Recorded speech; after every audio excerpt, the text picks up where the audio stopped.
All right, so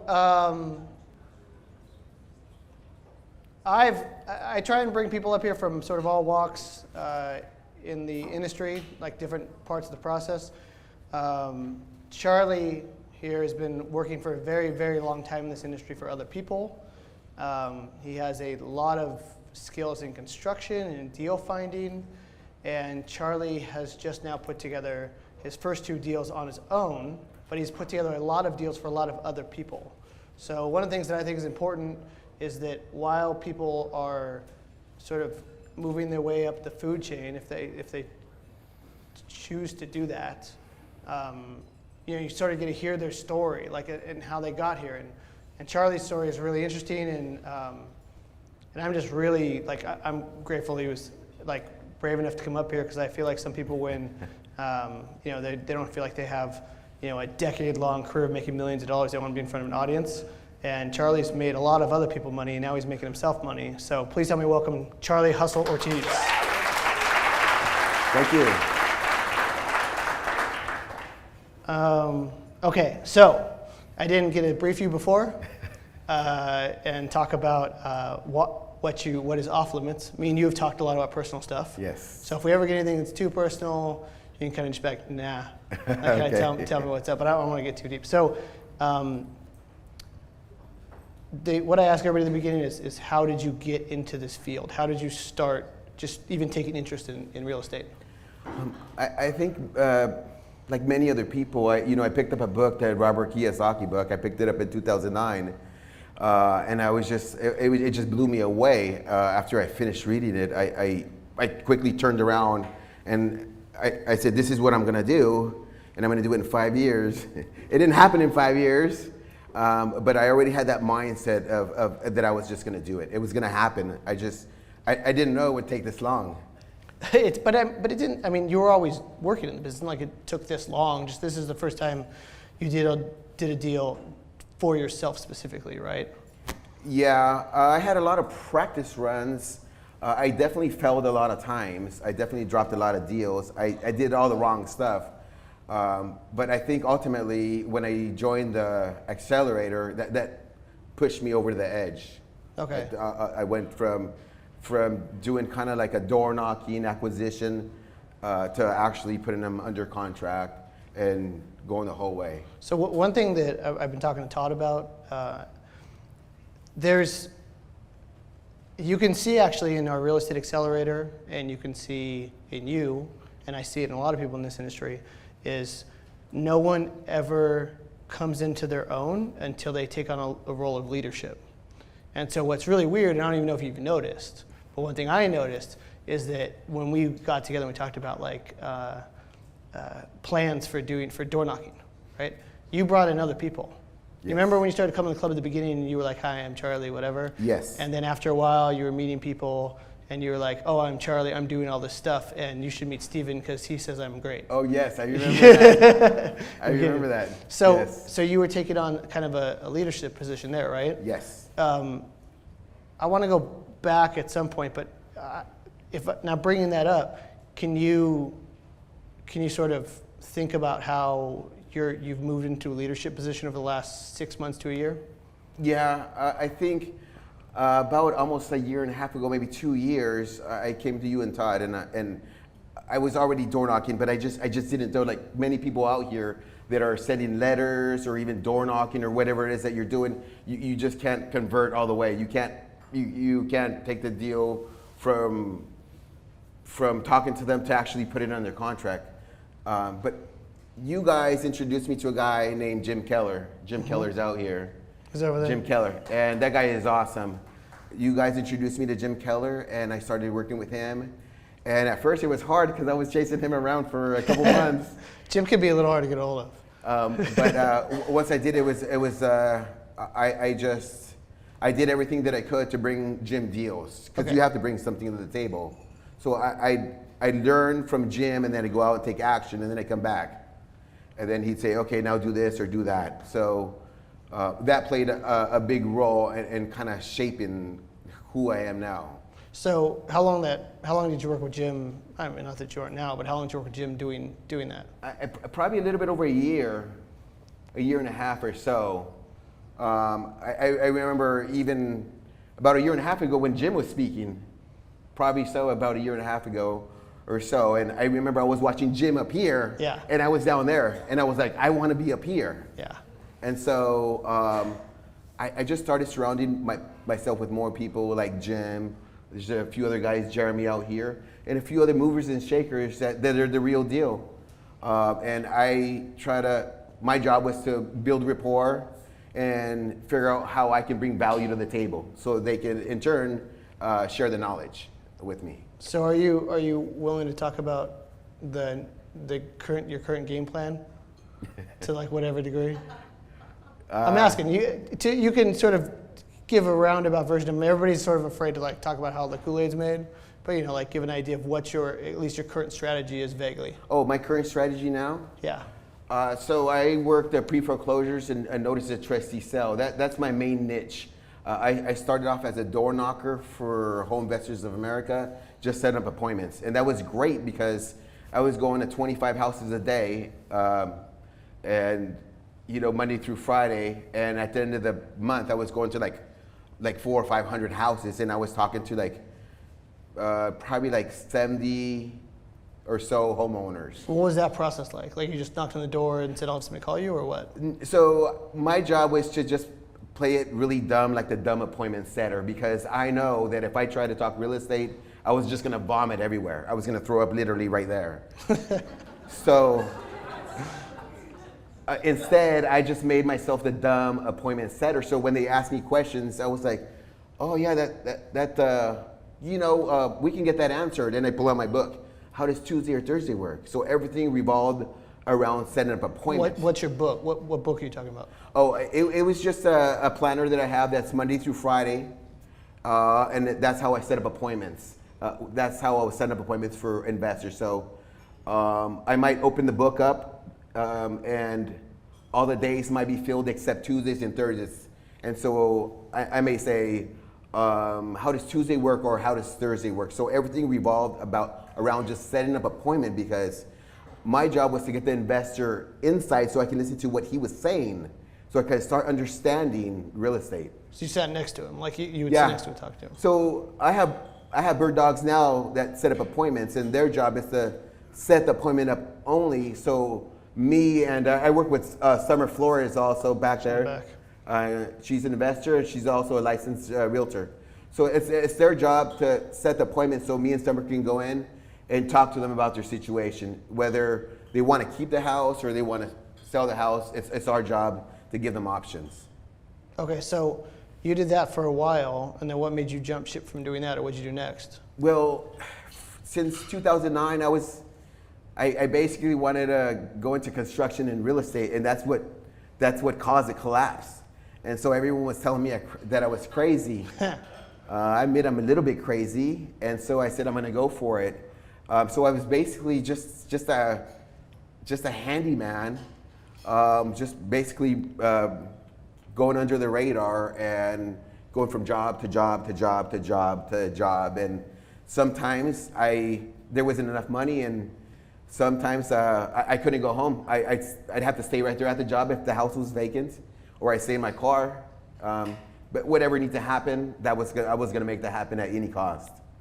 So you were doing handyman work for a while. When did you were actually for a while still doing handyman work even recently. When did you kind of phase that out or stop doing that, or how does that work? So as a handyman, you're allowed to make up to, per law, $500 per day. So I would go out and try to get 2 of those so I can make $1,000 a week, and then I can go out and do real estate. And so I'd hurry up and lock in 2 jobs so I could just make the bare minimum of $1,000, and then I'd hurry up and go knock on doors or whatever my strategy was. The pre-foreclosure is mostly what I was working. Okay, so when you're in that transition period, because I got to see the tail end of it. So you were in the transition period from home investors, also doing construction. You're still door knocking. Yes. And then you were sending deals to Jim at some point. I was working with Jim. So what would happen? Like, there's this time period where you went from working for home investors to sort of working for yourself, but trying to work with somebody else. What did that look like when you like door knocked and then brought Jim into it, or Terry or anybody brought in the deal with him? So typically, I pull a list from Property Radar. I use Property Radar, so I pull a list, so I knew exactly where I was going to go for the whole week or for that month. So I try to plan out as much ahead as I can.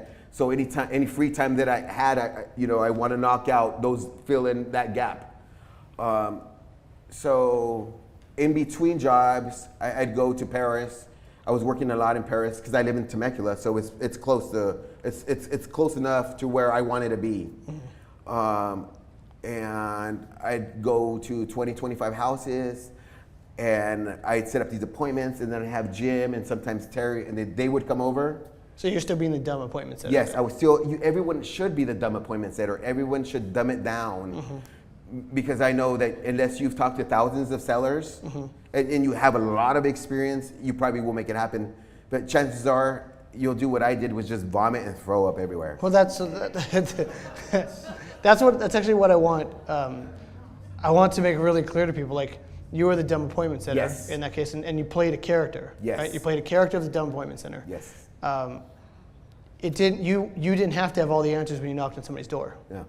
And that was great about being the dumb appointment center. It's like, I'm just the appointment setter. That's it. If you want to know, let's set up an appointment. I'd go back and I'd open the book again.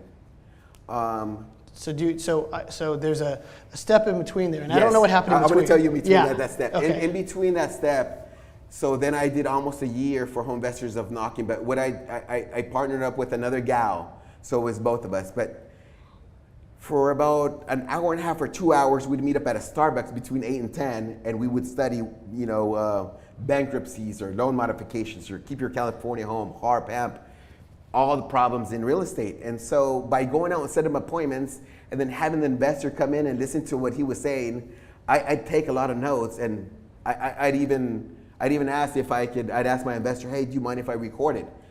I'd go back that night and I'd listen to what he was saying, and I'd take more notes, and then in the morning I'd go and I'd do more homework and figure out what it is that they're talking about, because I didn't know.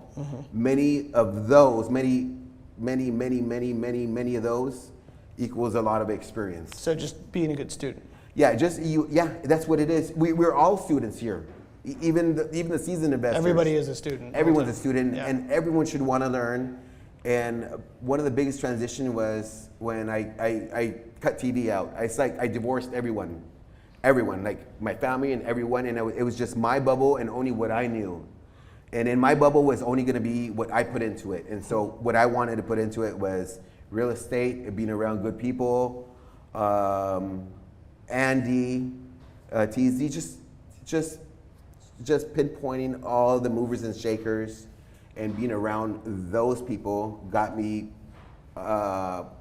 closer or faster to where I'm at now. So you took control of what your input was so that you only got the results you wanted. Yes, correct. So I remember I laughed, I sort of laughed to myself. So Charlie comes in my office, but then to the accelerator, and he's got this giant pile of papers, and they're all property profile sheets. If you don't know what that is, it's a sheet that tells you everything about a property, like who owns it, square footage, and there's notes on all over them. And I'm like, who are these people? And Charlie's like, oh, that's so-and-so, and she's got 2 cats, and the cats' names are this, and we talked about this for 3 hours in her house, and like Charlie was at her house for 3 hours, and he's got like a crazy amount of notes, and he's taking his giant blue macaws to these people's like houses he has on his shoulder, which is a really interesting way to sell. It's like this big mess of information, but you didn't have them in escrow. Yeah. So we talked, and you had all these leads. So what changed then? Because you had all these leads you didn't put in escrow. How'd you move forward? Well, once you told me that you easily would have had 1 or 2 deals, I called Summer, and the next day we met up at a Denny's. I'm like, hey, this guy says you'd have 1 if we called, so we started calling, and that's exactly what happened. Follow-up is the key. If you don't follow up, you're probably not going to get very many deals. That's like the very most important thing, and that's what I was lacking. So we quickly had a call for backup. Luckily, I hooked up with Summer here. She's got better organization skills than I do. And between both of us, actually, it's me and Summer, and it's probably about 5 bird dogs. So I have a team now, and that's what I did throughout the years is to build a team. So now, we meet like once a month. You've seen us there at the office, and all we do is practice just door knocking, not even talking real estate. I tell them, don't talk real estate, just set up the appointment. So, Summer came in and helped organizing. What did, other than I'm sure Summer's following up because she's like the warm center of the universe when it comes to like she's like calm and you're like all over.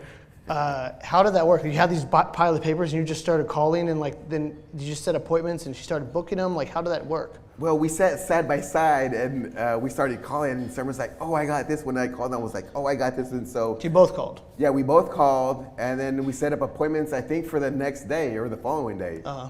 I think it was the next day. So how were people? Like some of these people you hadn't talked to in months. So how were they? Some of these people I hadn't talked in, 8 months or even a year. Yeah.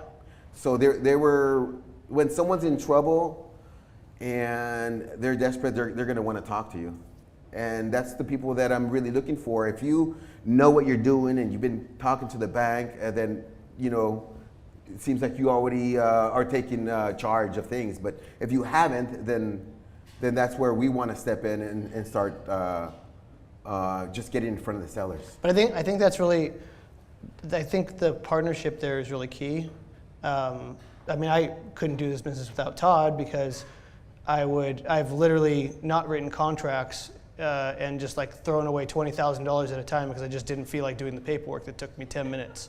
So Todd sort of like crosses the T's and dots the I's, and I make a mess, and we both like have all these pieces where we sort of prop each other up. Mm-hmm. So do you feel like now you sort of have that where like you could sort of like in somewhere like sort of prop each other up with shortcomings, or maybe she's just sort of managing you and saying, Charlie, go do this, you're good at it? No, actually we go back and forth. So if we're talking to a seller and they have equity, I'm going to do most of the talking just because she's licensed.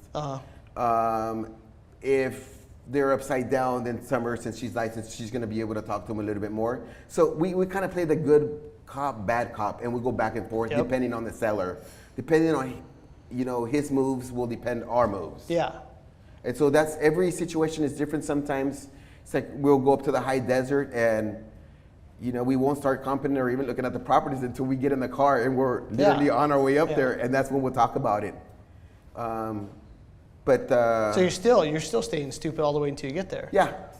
Mm-hmm. That's what you're supposed to do. I mean that in a very serious term. Like staying stupid is the best thing you can do in this business. Getting smart would destroy your business. That's exactly right. I remember when I first started, I started door knocking and I had started doing the property radar with Jim, and I really thought for some reason that I knew it. I really did.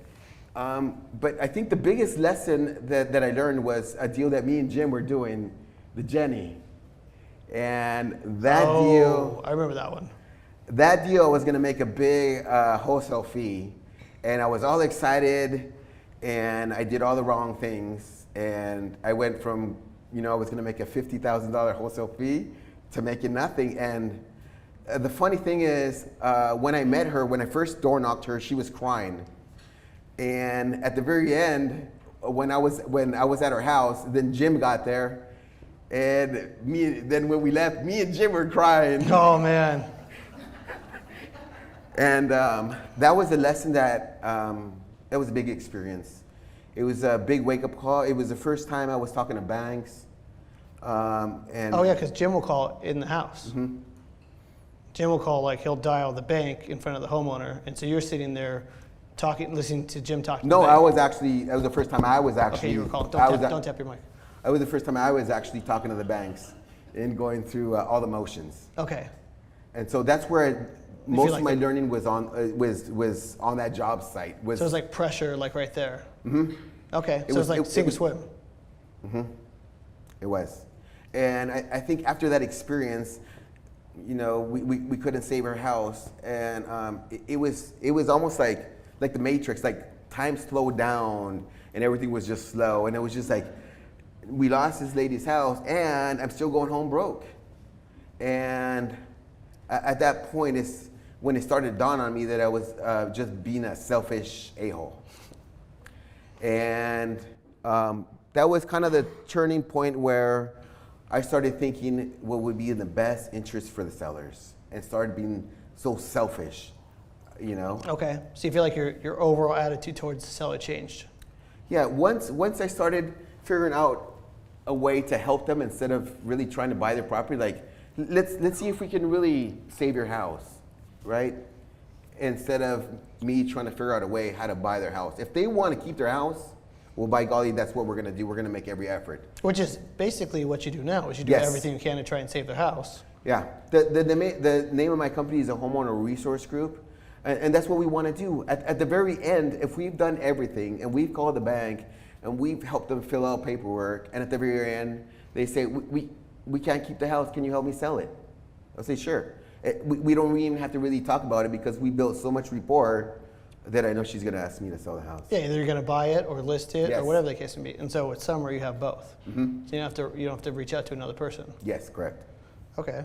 So I want to go back towards the beginning again. So people always want to know what the juicy gossip is and how you're doing the deal. But so you talked about having like sort of kick your family and everybody out, right? Mm-hmm. Your extended family or whatever. What was to whatever degree you want to disclose, what was your experience with like your family and their feeling about you doing real estate and that kind of thing? Were they supportive in any way, and were they like? See, the thing is, I don't really care too much about what people think, so it made it easier for me because when I had decided, I was just decided, and nothing was going to veer me from that path. It was like a magnet that's just pushing you. And so I did mention it to them, but it's like it came in one ear and out the other because I was just so focused and so determined, and everything revolved around this thing that we call real estate. Well, the reason I ask is, I was this way, Todd was this way, and a lot of people we know are this way. We grew up in homes where like our parents just paid for everything we want to do, you know what I mean? The stories you tell me, like sleeping in your car, like basically being nearly homeless, like those things are you didn't have any support. It was I don't want to say it was all you, because everybody has people helping them along the way, but you're like the American dream. Like you are actually the American dream. Anybody can make it, like in this country. And so I think that's like, I'm totally not trying to make you cry. Oh no, that's not the goal. But like that's just making me sweat. But that's a big deal. It's like I want to bring that up because of people like, oh, what's his thing? But I don't feel like you have anything that helped you get there. There's nothing special other than I just decided to take action. That's really it.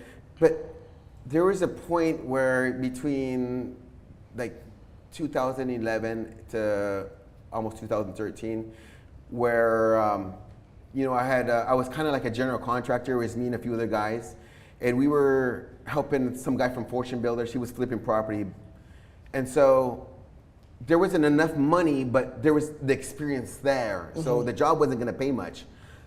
I lived for like about 5 months out in Palm Springs and the Rancho Mirage because I could only go home on the weekends. So I sacrificed, my relationship and my house and everything. And at night I'd really just zoom in because when we were doing these houses, they were all bare bones. Yeah. So I was always picturing what it would feel like to do it only as an investor, just to add like many more zeros behind that paycheck. Yeah. And so that's what really drove me is like seeing that future vision. That's what kept me going. And even when the times were tough, there was a time that it was really, really, really tough where I was doing a job in La Jolla and the contractor was like, oh, we won't pay for 2 more weeks. And I didn't even have money. I didn't have no money. And so my buddy worked at like at Albertsons. Mm-hmm. And so he was like, oh, I'm gonna help you out. I said, awesome. And so he went out and he put food in the back of Albertsons. Are you some serious? pastries. Like left your box? Yeah, he put some pastries out. And I was grateful. I was thinking it was gonna be money, but it was just I'm like $5 for that, help. And that night I stayed in my car and I remember the San Diego Police Department rolled up and they were checking the cars. And he's like, what are you doing? And I was like, what does it look like I'm doing? I'm sleeping, look. I said, I'm an entrepreneur and I own a house and I don't have a choice. This is exactly what I have to do. And if you tell me to leave, I'm just gonna go right down the road and I'm gonna go to sleep just to go to work the next day. And I said, that's my deal. And he was just kind of like scratching his head. And he was like, oh, okay. And he gave me back my license and he took off. And so those were really hard situations where now that I'm having success in real estate, it's just like, there's no excitement. It's just like, I'm just happy to just be making some money, and it's made me really humble. It's really changed my life.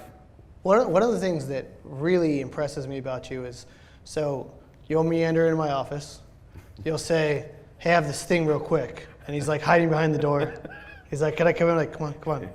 And the reason I always take a meeting with Charlie is because when he walks in, he has a notepad and he says, he has a pen in his hand and he says, okay, real quick. And he says the question and he writes down the answer. He says the question, he writes down the answer. And he goes to 2 or 5 or whatever, and then he leaves and he never asks me the same question again, ever, because he wrote down the answer.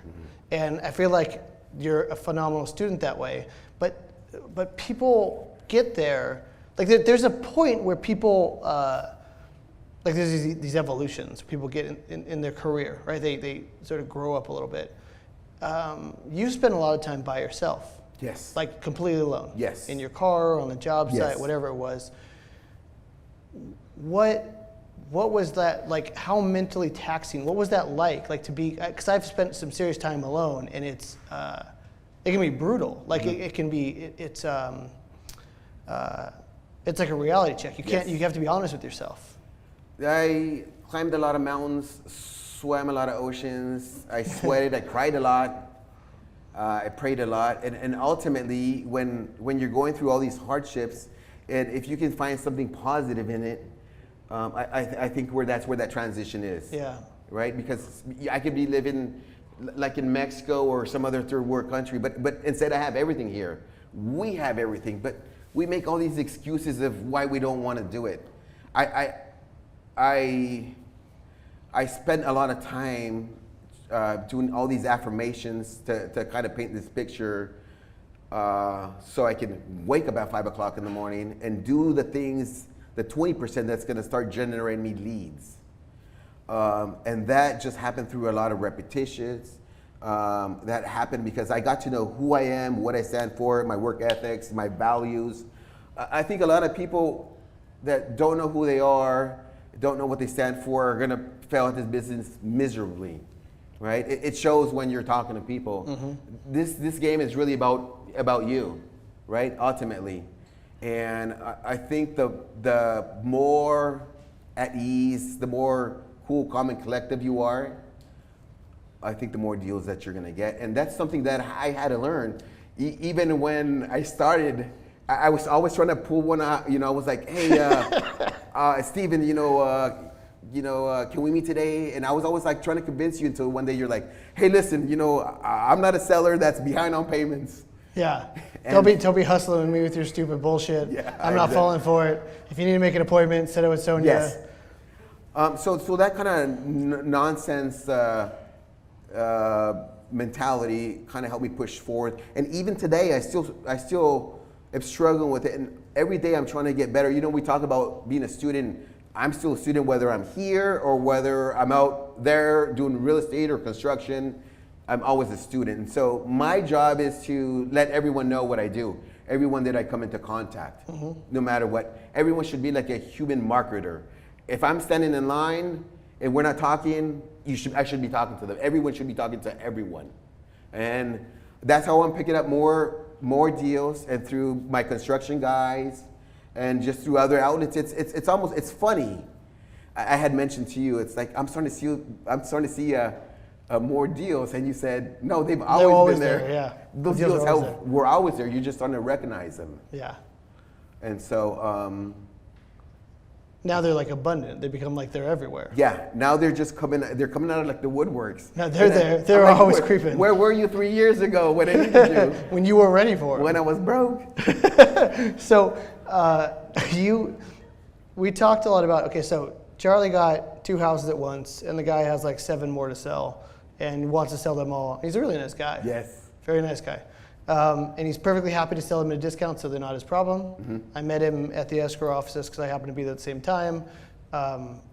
Good dude. And he does, apparently, so he doesn't tell anybody, but he does a ton of charity work. Yes. All his travel he does is all charity. Yeah, really it was good. it was a joke between Todd. It was like every time that Mr. DeVell, every time we were going to go into escrow, he'd take off out of state or something. You got to close fast, I'm leaving. We're like, yeah, right. He was really leaving every time. But we talked about what that conversation was like because you met with him. First of all, how did you find him?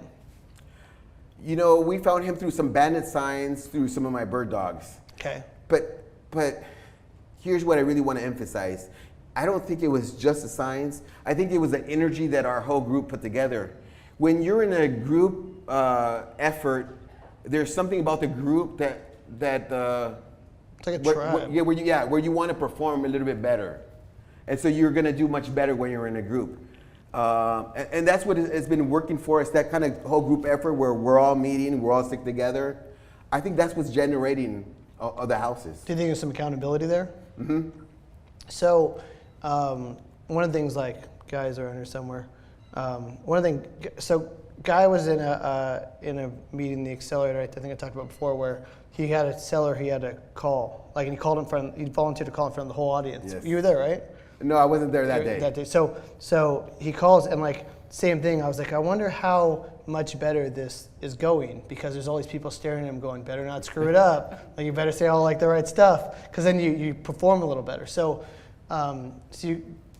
he calls off, Mr. DeVille calls off a bandit sign, and he calls one of your bird dogs, and your bird dogs calls you. How'd that process go? So he called the bird dog, and he calls me. He's like, I think this guy's really serious. He tells me he's got this house, and he has all these problems. And I said, okay, I'll go ahead and give him a call. So we give him a call, and we set it up for the next day. And so me and Summer, we head on out there, and we go to the first house, and we started talking about construction. I said, he reminds me of one of my buddies who's just like him. He's 80 years old, and he's got like 20 houses in Temecula, and he has 5 houses on my street, and that's how I know him. Okay. So I already knew what type of landlord he was because of my buddy. Yeah. And so I started kind of talking to him like I would with my buddy, and it turns out that they wake up really early in the morning and they work on their houses. So they're one of those guys that like to work on their houses. The problem was, so we start talking about the first house, and we start talking about construction, and we start talking about numbers. And I asked him if what he was looking to sell, and so I think the first offer I came in, I think it was like at 120, and then I said, I want to put a little bit more in there just in case of tenants. Okay. So then I brought it to 115,000. Okay. And he's kind of a sophisticated buyer because he's got a lot of rentals, and so he already knew kind of what he wanted to sell the house for. So he said, hey, that's great. I would have took 112. Okay. So I was like, okay, great. So then I went sweet. Yeah. I'm like, hey, in that case, can we go down another 3,000? How about $110 then? So we ended up actually shaking hands on that deal. Just the one house? Yeah. So we shook hands and we said, okay. And then I said, hey, how about we just jot this on paper and then we both sign it? Yeah. And he said, okay, great. So then Summer got it on a piece of paper and then she wrote it out. By the way, I learned that from Andy Teasley. Yeah, write it on a piece of paper? Yeah. It's all you need is a notepad. So that's what we did. We just wrote it on a piece of paper. We wrote out terms, the escrow, and I think that was pretty much it. It's pretty basic. And we signed it, and that was it. And then he said, I have this other house. And I said, oh, really? And he said, it's just across the street. He said, you want to go look at it? I said, sure. So we went to the second house, and that house is the reason why he wanted to sell in the first place. He had some tenants.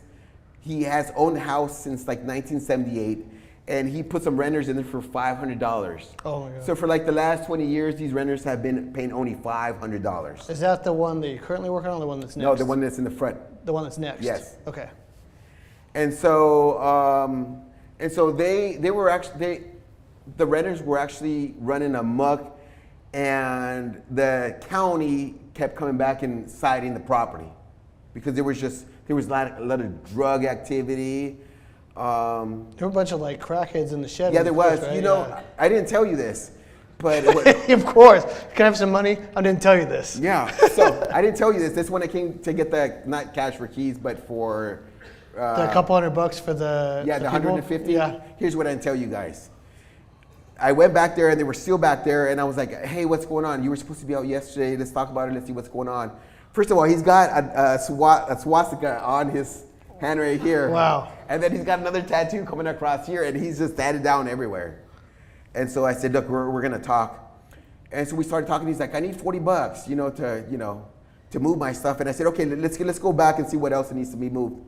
And they had built some unpermitted structures, and it was nighttime, and so I had gone with a couple of my bird dogs. And so it was like a garage, and there was like almost like a dummy wall that I didn't see when I first went in because they had a sheet. So anyways, the second time I came over, the sheet kind of fell off, and there was like 10 people hopped up on meth, and they were just running around everywhere, and I was like, okay, you guys are cool, I'm cool, we're all gonna be cool, okay? We're gonna figure this out. Be like cool like Fonzie, cool like Fonzie. And so I know what they really wanted probably was just some money so they could buy drugs. So I said is, you need $40, I'm gonna get $50, and I'm gonna get $100 for you guys to do whatever you wanna do with the $100, whatever it is. Charlie could have just said, "Hey, we gotta buy these guys drugs and leave." I would have gave you the money. And so I got them to, I said, okay, what we're gonna do is everyone's gonna pack up some stuff, and we're gonna move to the front. I'm gonna go down to the office, grab a check, and then come back. And then that ended up working out.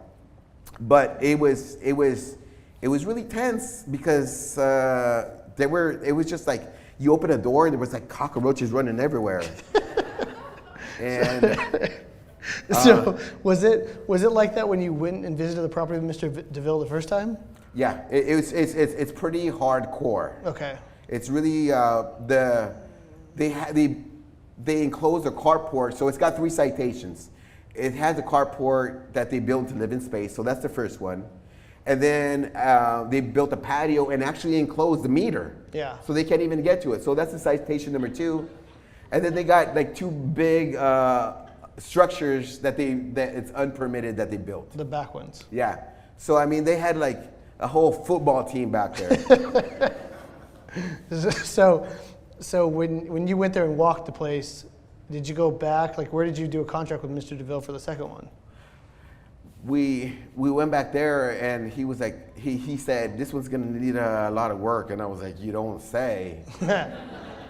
And he's like, "This is the real reason why I want to get rid of it." He's like, "I don't know any architects, I don't know any structural engineers, and the county is behind me.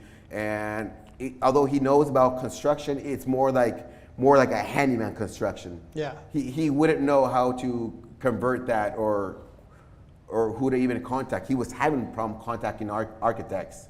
Well, you don't even need an architect. Even a draftsman can, or even a general contractor can draw it up. Sure. And so that was his real motivation. And so that's where I started irritating that motivation a little bit more, Okay. and then quickly came up with a solution, which was money.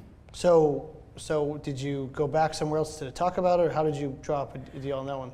After we walked it, we went there to the front, and it was just really good energy. When I'm buying houses, it's all on rapport. Most of the time, it's not about the price. You may think it's about the price, but it's really not. If they feel comfortable with you and they've seen you, more than 8 times, you're just about to buy the house. You might not know it, but you're really close to buying the house. And so that's my game is to build a lot of rapport and figure out why, and keep the conversation mostly on them, and then at the same time ask the questions that I need to ask so I can start coming up with some numbers. So we went to the front and we started doing some more numbers, and I said, well, that one we got for 115, but this one's going to be a lot more extensive. And you know, I said I'm gonna come in with a lower number and see if he goes for that. So I said, how does $80,000? How does that? What did you have in mind? How does that $80,000? He's like, I'll take it. I was like, awesome. Let's shake again real quick. That was it? And yeah, that was it. And we shook, and we were just talking about more construction, and then Summer was writing out the contracts while we were talking, and it was based on report. He wanted to sell them, but he wanted someone that he felt like he could trust. Yeah. And since I have a lot of construction experience, it was easy for me to kind of bridge that gap. Yeah. and talk to him about that. So that one went pretty smooth. He's got a couple more properties. As a matter of fact, about a month ago, on a Monday, we showed up early in the morning, and he showed up, and there was, you know, all the construction guys, and he was really happy with what was going on. He's ecstatic. Like, he's so happy. So he's got some more houses. I'm going to be calling him probably next week and showing him what we've been doing. Another thing that I'm planning to do is go down to the county and talk to them about giving me some bags, some paint, so I can go and you know, clean up the neighborhood, since I'm going to be selling a couple of houses there. Yeah. And also I got 2 more hot leads in that area where I'm trying to pick up 2 more houses on that block. Just talking to neighbors, right? Yeah, I just went out and I was like, hey, listen, I just bought this house here and the one across the street, and the reason I'm contacted you, if the guys are too loud, just here's my card. I want you to let me know. And that's kind of my in to start talking to them. Yeah. You know, indirectly start talking to them, and you know, all I did is knock on their house and, you know, ask them if, you know, when it came down to it, if they were interested in selling, because I would buy. And I already had proof there because I was already in one. And so she was like, yeah, I want to buy. I mean, I want to sell. Awesome. You know where you want to go to? And then, so I painted that picture. So once she said that she wanted to sell, I didn't say, well, how much? I said, well, where do you want to go to?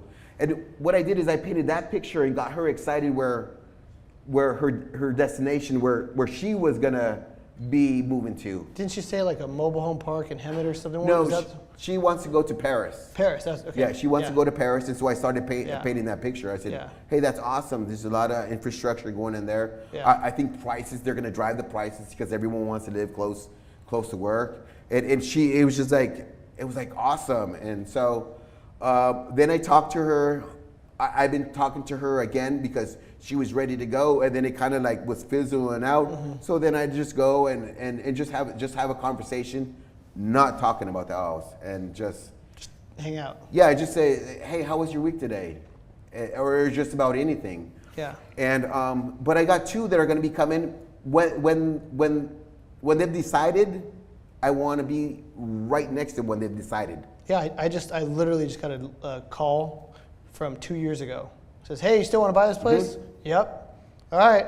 Talk to you soon, Bob. Mm-hmm. Got to go like put an offer together thing. They'll come back after 6 months, a year, whatever. I just got a text the other day. I had sent out all these like small little index cards, and I just put the stamp right on it, and I put the message. So they're not opening up any envelopes. They get it, they see it. I want them to read it before they toss it. And so a guy was like, hey, listen, he sent me a text message, and he's like, hey, I'm not interested in selling my house, but I'd like to take you out for lunch. Sweet. And that's what I said. Awesome, great. Where would you like to go? And so even though he's telling me that he doesn't want to sell his house, I wouldn't call and say, hey, listen, I don't want to sell my car, but would you like to go out to lunch?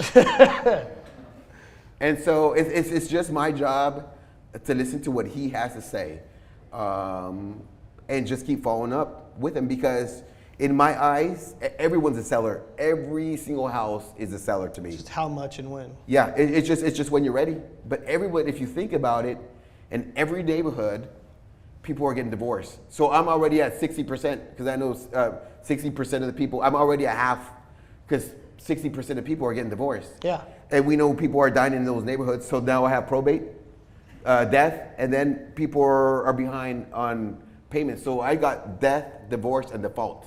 So if you take a small little area, which I've been farming, those little areas, you're gonna find that people need to sell their house because they're getting divorced. And you are already at a 50% advantage because 50% of this country is getting divorced. I actually like that philosophy a lot. Yeah. So, okay. So the sales, these two houses, right? The sales prices are what? I should ask Summer what she wants to sell for. Yeah, I think we had it conservative at 240, but one of the houses down the road sold for 270. So we have a 220 and a 240 estimate Yes. based on the size, and they could go for both could go for over 250 depending on the neighborhood. Yes. And then how much is the rehab on both of them?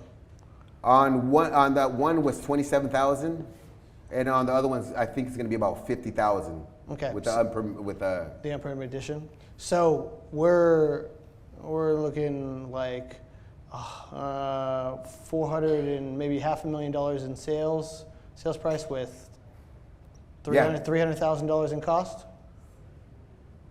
Wait. So, I don't know if you've done the math, but like those houses together are going to make over $100,000. Oh yes. Net. Yes. Like yes. in just two houses. Yes. Correct. From just being like a nice guy to some guy who wants to sell his house. Yes. You make it sound so simple. Like so many years, she's like, oh, so just signing some paper. The first house that I'm in, I bought that one for $115,000, $27,000 in repair, and I think it will sell for about $250, We'll see. Yeah. $240. There's nothing for sale under 250 in most of the Inland Empire, so it's just a matter of demand. And the other one's a little bigger. Yeah, the other house is a little bit bigger, but I bought that one cheaper. I bought that one at $80,000, $50,000 in repairs, and the ARV is about, I think it's going to be about the same, somewhere between 220 to 240. And if we get lucky, then that's awesome. Yeah, they'll do really well. So we're going to run short on time.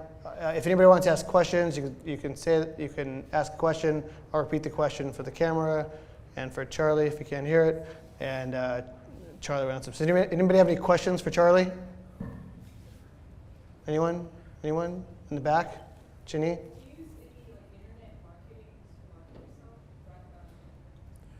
So you're asking about internet? She wants to know if you do any social media or internet marketing anyway. Not too much. I mean, I got a little bit of presence online, but not too much. I try to do what works for me. I think everyone should find their niche, and whatever works, you should do much more of that. And then when you get good at that, then you should implement other strategies. So I just try to stick to just door knocking, because instead of going on the internet or sending out mail, which sometimes I still do, I like going directly to the source, directly going face to face and start building that rapport right away from day one. Any other questions? You're knocking on every door in that area, you just went to specific houses that you thought of. So he wants to know if you're knocking on every door in the area or just certain houses for any reason. So I'm mostly targeting houses that are pre-foreclosure and houses that have a trustee sale date or that are going down to the county. So I target those houses. But recently I've started implementing farm areas where I take an area, like in Bloomington, that house, I drew up a map, and it's basically a farm of like around 1,000 houses, 1,000 to 1,200. And from those, we start scrubbing the list and figuring out which houses we really want to target. So, but initially, I'm having my guys go to every single house, because say we run into a renter, right, and they want to buy, well, then my bird dog can still make a fee if we get Summer to list the house. So there's still going to be money to be made, maybe not as much. And our name starts to get known in that farm area, so they know, hey, Charlie buys houses. Just like a good realtor, I want to be the good investor in that farm area. So to answer your question, we just started going to every single house. Anybody else? Okay.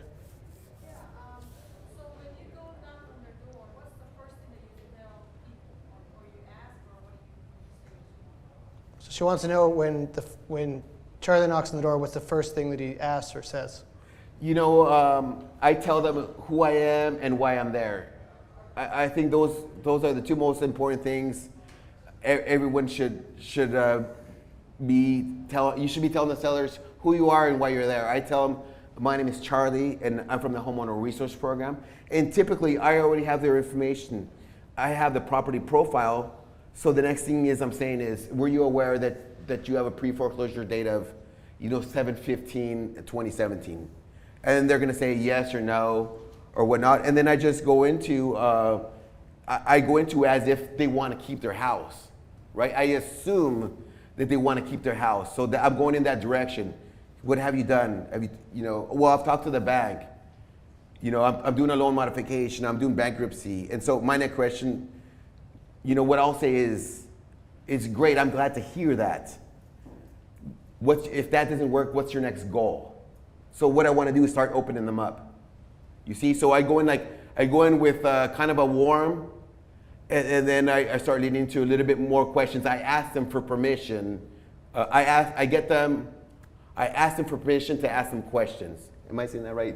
Yes, Yeah. Would it be okay if I asked you this? So I start getting them to say yes a lot. I start warming them up. So the longer I'm there, the more I'm warming them up, and the more rapport I build, and the easier it is for us to really take it from outside maybe to an appointment, or sometimes they're ready and we'll go directly into their dining room and they'll bring their mortgage papers, secondary paperwork, and we'll sit down and we'll start talking there and then. So in the end, so in the long run, in the end, you also try to offer them options, so like within the conversation that you have with them. Yeah, so that's my purpose of the Homeowner Resource Program, is to give them all the options. Like there's nothing sneaky when it really boils down and they can't keep the house. I mean, I'm going to tell them how much their house is worth, and if I'm going to be assigning the contract, or if I'm going to be wholesaling it, I'm going to make sure to let them know, hey, I'm going to be making $10,000 or $12,000 or whatever the number is. I need you to be aware of that because this is a service that I'm providing, right? It's like they're going to be trading some of their equity for my service, right? And so I'm very transparent with them on everything that's going on. Yeah. So your job essentially is to educate people, be a resource, and then when their options run out, you're the resource they're going to go to because you've helped them, you've given them something for nothing. Yes, correct. So let's say that they are going to lose a house, and they have nowhere to go. I still have resources in Paris. You met the gal. Mm-hmm. Where we can still house them and still feed them for like the next 2 or 3 months. So they're real resources outside of real estate. Or if you know where like food banks are, yes, and churches, and like all the other resources people who lost their homes. I have all those resources. Sometimes I'm going into real tough situations. Like we were at the high desert and we were talking to this gal for like an hour and a half, and she finally, I was like, I told her, I feel like there's something that you're not telling me. And I said, so I work with people in death and default and divorce every day. Like, this is what I do. And she finally told me, and she was like, well, my husband tried to kill himself on my birthday. And I was like, oh, I see what you're asking. If he kills himself, what will happen with the house? Yeah. I see I said, the house will go to you. And if you don't want the house, then I'll go ahead and buy it from you. And so they're really tough situations. A lot of times, kids will be involved, or people are going to prison. They're terrible. So you have to have thick skin, and you also have to be empathetic, and you have to be able to guide them also. Literally, it's like I'm taking your hand and I'm, pushing you along till we get to where we need to. Because if they could have done it, they would have done it a long time ago. So it's like that one on Diodor, the crackhead lady with the kids in the room, and there's a bunch of crackheads in the garage. Yes. So Charlie and I tried to buy the same home. By the way, the brother stepped in on that deal, And now the brother who didn't want anything with the house is contesting the sale to Oh. probate. It's gotten really nasty. So Charlie and I tried to buy the same home, but like a month apart. We were already working with this lady, and man, the house is like there had to be 10 crackheads in there, Yes. and then there were babies, and then there were like kids, and we're like, oh my God, there's a bunch of kids in this house. These people are doing drugs. I signed the contract in the garage with the people running around. Dude, the picture you took there is just like that should be framed. There's like crackheads in the background with Charlie taking a picture of himself like signing a contract. It was like it's the weirdest picture you'll ever see. He showed me and he was like, look, and I was like, oh my God, that's so weird. It was awesome though. Yeah, you know, you'll find that people are homeless within their home. Like if you're not out there every day, you're just missing out. If you could just take even 1 or 2 hours out of your day to go out and talk to people, you would gain so much knowledge just by doing that alone. Because you'll find out that people are homeless within their home. There's no electricity, Yep. there's no water. I mean, there's all these problems and they really do need help. They really do. Any other questions? Are you finding many of the people, two questions, find many of the people are just doing the, bury their head in the sand, it's not gonna happen, I don't wanna talk about it? And the second question with that is, you coming across a lot of people in that situation in the past have been known to, I'm hiding from the banks, I'm hiding from my creditors, I'm hiding from anyone, I'm not answering the door. You see a lot of that? So the question is, are people burying their head in the sands, and are the people hiding from banks, creditors, anyone else they need to hide from? Yeah, all the time. As a matter of fact, I got a deal probably a couple weeks ago that I'm working out with Jeremy. Actually, we're still working on it now. But you know, I had my bird dog. He was like, you know, he kept going back and back, and finally set up an appointment. We went there, and I don't think she was ready to talk, or she wasn't there, or she didn't show up. So I told my bird dog, just keep going. The more she sees your face, you know, she'd rather go with someone that she's seen 8 times rather than someone she's never seen before. So just at the fact that you're showing up, you know, his face was already familiar. And so finally, she answered, and finally, you know, what really woke her up is she had a trustee sale date. And so now she was ready to go. And it was only because he stayed consistent, kept going back and back. And she owes like she only owes $42,000, so there's like a ton of equity in that house. I have to jump through a lot of loops because, you know, she was married for 4 months, then she was murdered. And She now, was murdered? Yeah, she was murdered. Wait, hold on. How are you talking to her if she was murdered? I'm talking to that daughter. Okay, I'm like super confused. I'm like, she's married, she's murdered. Sorry, sometimes I'm not clear. I was like, okay. The daughter's mother was married for 4 months and murdered. Okay. Yeah, sometimes I'm not clear. The mother was murdered, and Yeah. I was wondering who was signing. the mother was married for 4 months, and then she was murdered. And now the daughter's still living in the States, so it's a daughter and her brother and the ex-husband. Okay. So it's a little bit more complicated. But so to answer your question, we just keep going back and back and back because, like I said, if they could do it, they would, but they're scared. And it's just what you said. Sometimes when we show up, they think we're the bank, or they don't know who we are. So I always try and leave them with some type of information that can, you know, help them with a loan mod or BK or something that's tangible. And we just keep going back. Any other questions? Sure, Randy. Charlie, what do you think are bird dogs from? Are these like friends, family, or do you hire?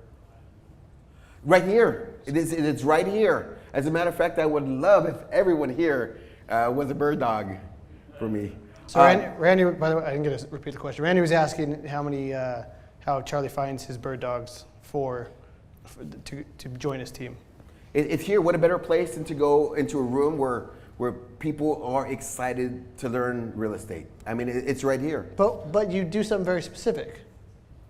You say, do you want to go out with me? Do you want to go bird dog with me? Or you want to go door knock with me? So yeah, so before I used to take out a lot of people, and we used to go out door knocking. But what I started doing recently is the people that want to go out and do do door knocking or they want to get involved, what I'm simply asking is, for the next 30 days, I want to know what days you're available. So I want you to get a calendar for the next 30 days, and I want to know the days you're available. So if you're available on Saturday for 5 hours, and you're available on Tuesday and Wednesday for another 10 hours, I want to know what days you're available, and at the end of the month, I want you to tally up those hours, and I want you to commit to those hours, and then I want you to sign it, and then I want you to send it over to me. That way, I know that you're really serious. And the guys that get it into me like within an hour, I'm like, those guys are serious. Yeah. So I started spending time with them, and I take them out door knocking, and I give them access to my property radar, which I paid for. That was like $600 or $700. So any information I got, I pass it on to those guys. I moved into an office like a couple months ago in Temecula. So I'm looking to buy more houses in northern San Diego, which is Escondido and Oceanside. And it is the same thing that I'm doing here. It's the same concept that I'll be doing over there. It's no different. It's just being able to, and really you don't even have to manage the bird dogs. They already want to do it. So I make it where it's going to be all about you, and I want to teach you as much as I possibly can, so one day you can go out and do the same thing for yourself. What you got, Andy? Two questions. What do you wear when you're out talking to these folks? Okay, so- The second question, a lot of my head. What was the second question? What's the second question? Come back to me about that. He lost it. So first question, what do you wear? Typically, I wear a blue shirt today. I just happen to wear red, but typically it's just a blue shirt. Sometimes I wear jeans, or sometimes I wear some slacks. And sometimes, depending on the area I'm going, I'll do funky things, like I won't wear a belt, or I have my shirt tucked out, or something weird about me. Something is a little off. I don't want to be the guy that shows up in a suit, and I want to be the guy that can relate to them. I want to be relatable. So you just being yourself. Yeah, pretty much. What day is the best day to go out? Have you experienced any days that were better than others? I like Sundays. I like to go Sundays because I know I'm going to catch a lot of people home. But typically, Monday through Friday, if they're home, those are the people that I'm targeting. If they're not home, they're more than likely they're at work. So I want to go out, Tuesday through Friday, between the hours of like 10 to 4 o'clock, and see who's home. So you don't have a job, so you're at home. Yeah, you don't Okay. have a job, you got laid off, something's going on, I want to talk to you. Got anybody? Purple? This is my favorite Bigger Pockets podcast question. Question is, what advice would you give to new investors that give up or never get started? Sorry, Isaac, I could barely see you with the light back there. I'm all purple. So Isaac wants to know what advice you'd give to people who never get started. That never get started? Yeah.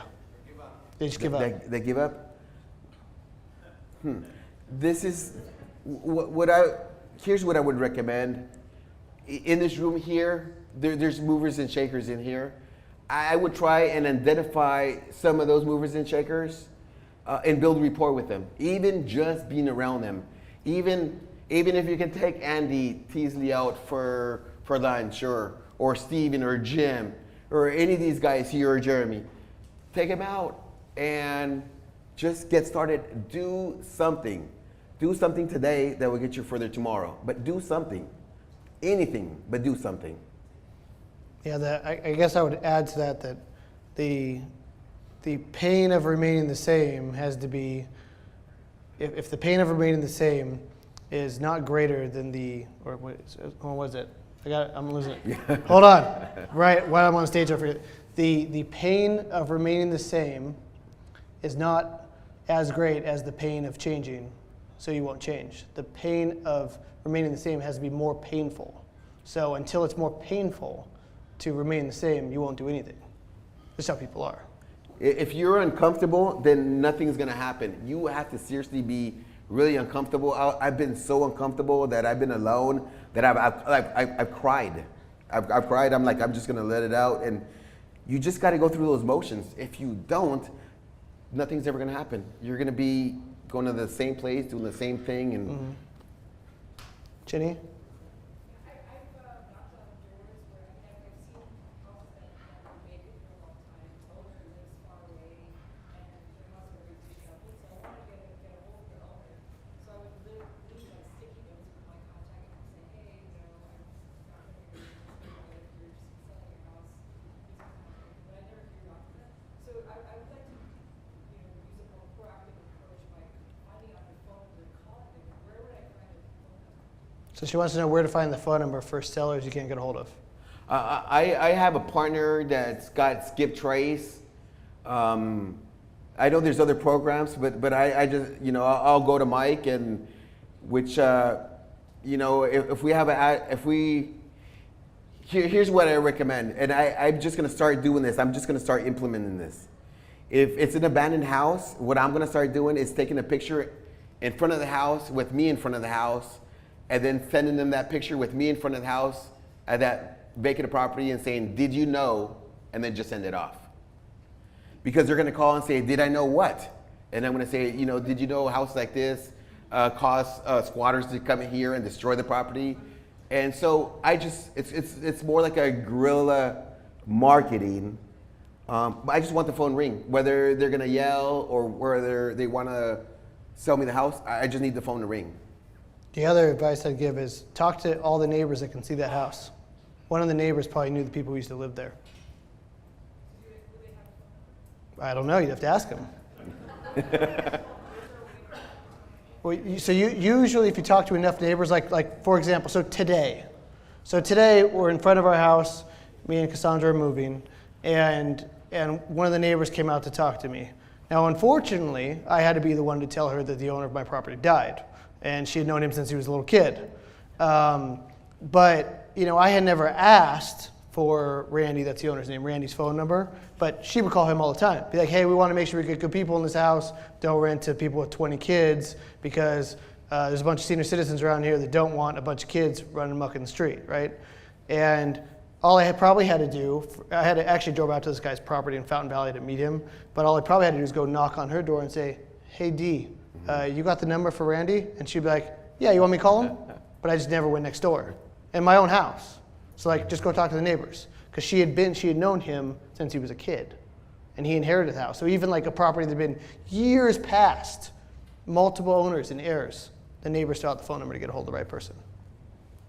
The key is just getting out there. I mean, even if you don't know, just go knock on the house and tell them that you work for a group of investors, and just hit every single house. I guarantee you that there's going to be someone that needs to sell their house. Yep. But you won't know because you won't go out there and take the action. That's the problem. No one takes the action. I'm the dumb one that's going to go out there and take the action. I'm going to be dumb all day. Love it. Any other questions before we wrap? Good. All right, well, give Charlie a round of applause. Thank you for being here.